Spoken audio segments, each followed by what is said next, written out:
On m'a souvent parlé de Monsieur Henri quand j'étais plus jeune.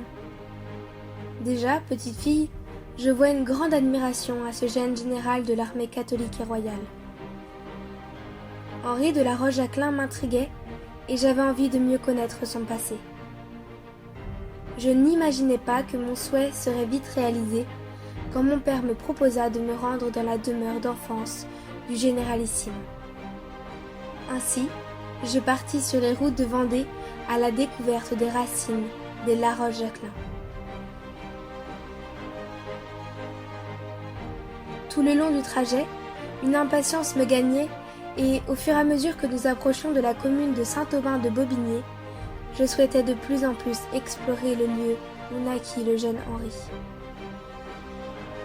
À peine arrivé, le porche d'entrée, orné des blasons de la famille, m'invite à visiter et à me perdre dans la contemplation des vieilles ruines du château de la Durbelière.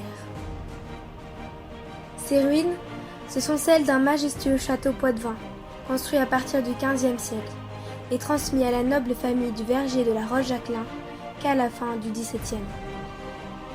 Ces ruines nous racontent l'histoire d'un château incendié à maintes reprises par l'armée républicaine entre 1793 et 1794, et dont les vestiges résistent toujours à l'épreuve du temps.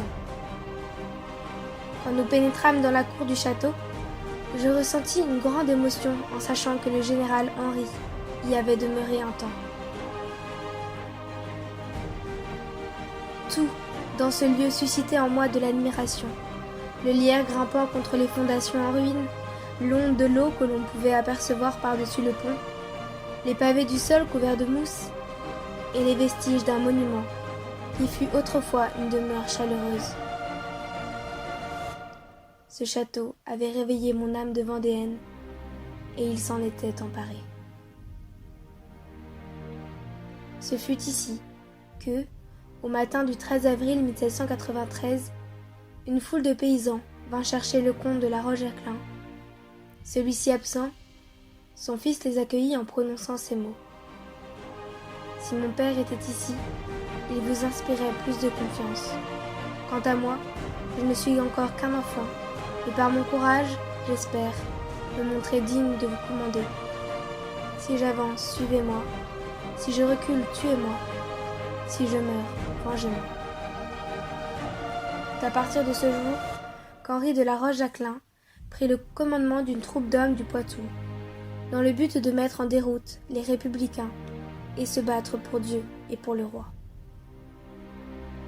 Aujourd'hui, le château de la Durbelière n'est plus qu'une ruine romantique, mais ses vestiges rendent hommage à Monsieur Henri et aux guerres de Vendée.